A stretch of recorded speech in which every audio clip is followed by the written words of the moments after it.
High রে ঈদের shopping, একজোড়া জুতার দাম কি একটি জীবনের চেয়েও বেশি হয়ে গেল?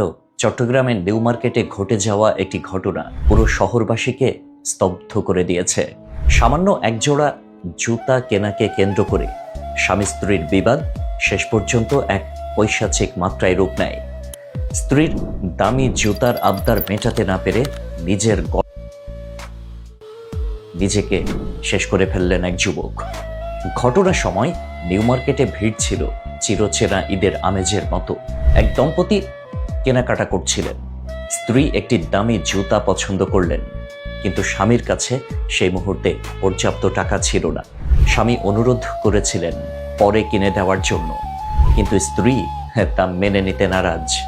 প্রত্যক্ষদর্শীদের মতে সবার সামনে স্ত্রীকে শান্ত করার চেষ্টা করেও ব্যর্থ হন তিনি। উল্টো জনসম্মুখে তাকে আর্থিক সামর্থ্য নিয়ে তীব্র অপমানজনক কথা শুনতে হয়। এই চরম অপমান আর মানসিক যন্ত্রণা সইতে না পেরে পাশের এক ফল বিক্রেতার দোকান থেকে ছুরি নিয়ে যা করার তাই করে ফেলল সেই যুবক। আমাদের সমাজে অনেক নারীর মধ্যেই একটি ধারণা জন্মেছে যে ঈদ মানেই দামি পোশাক আর জুতা, অথচ সারা বছর কি আমরা কেউ কাপড় ছাড়া থাকি?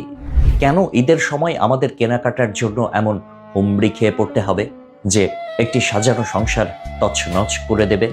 স্বামীর সামর্থ্য বুঝে চাহিদা করা প্রতিটি স্ত্রীর নৈতিক দায়িত্ব। স্বামী যতটুকু দিচ্ছে তা নিয়েই শুকরিয়া আদায় করা উচিত। কিন্তু যখন সামর্থ্যের বাইরে গিয়ে চাপ দেওয়া হয় এবং আর্থিক বিষয় নিয়ে খোঁটা দেওয়া হয়, তখন একজন পুরুষের আত্মসম্মানে চরম মাত্রায় আঘাত লাগে। সমাজ মনে করে পুরুষরা অনেক শক্ত, কিন্তু বাস্তবে আর্থিক অপমান বা লাঞ্ছনা তারা সহ্য করতে পারে না। হাজারো দায়িত্ব কাঁধে নিয়ে চলা একজন পুরুষ যখন তার প্রিয়তমা স্ত্রীর কাছে সামর্থ্যের কারণে অপমানিত হন, তখন তিনি মানসিকভাবে ভেঙে পড়েন। এই আবেগপ্রবণ মুহূর্তগুলোতেই অনেকে আত্মঘাতী সিদ্ধান্ত নিয়ে নেন। মনে রাখা প্রয়োজন, অর্থ ফুরিয়ে গেলে আবারও উপার্জিত হয়, কিন্তু একটি জীবন চলে গেলে তা আর ফিরে আসে না। ওহে নারী, আপনি প্রয়োজনে চলে যান, তবুও কোনো পুরুষকে আর্থিক খোঁটা বা সবার সামনে অপদস্থ করবেন না। এই অপমান পুরুষদের আয়ু কমিয়ে দেয়। আমাদের দেশের মানুষের মতো ঈদের কেনাকাটা নিয়ে এমন হুলস্থুল বোধহয় অন্য কোনো দেশে দেখা যায় না। ঈদের আনন্দ তো ভাগাভাগি করার জন্য, দেখানোর জন্য নয়। অথচ একজোড়া জুতার জন্য আজ একটি জীবন বিপন্ন। আমাদের ধৈর্য আর হেদায়েত আজ কোথায়? সামান্য জুতার চেয়ে একটি মানুষের জীবনের দাম কি অনেক কম? চট্টগ্রামের এই গা শিউরে ওঠা ঘটনা আমাদের সমাজের জন্য একটি বড় সতর্কবার্তা।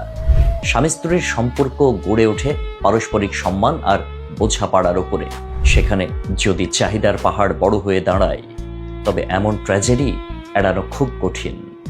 আসুন আমরা উৎসবের চাকচিক্য কমিয়ে মানুষের জীবনের মূল্য দিতে শিখি।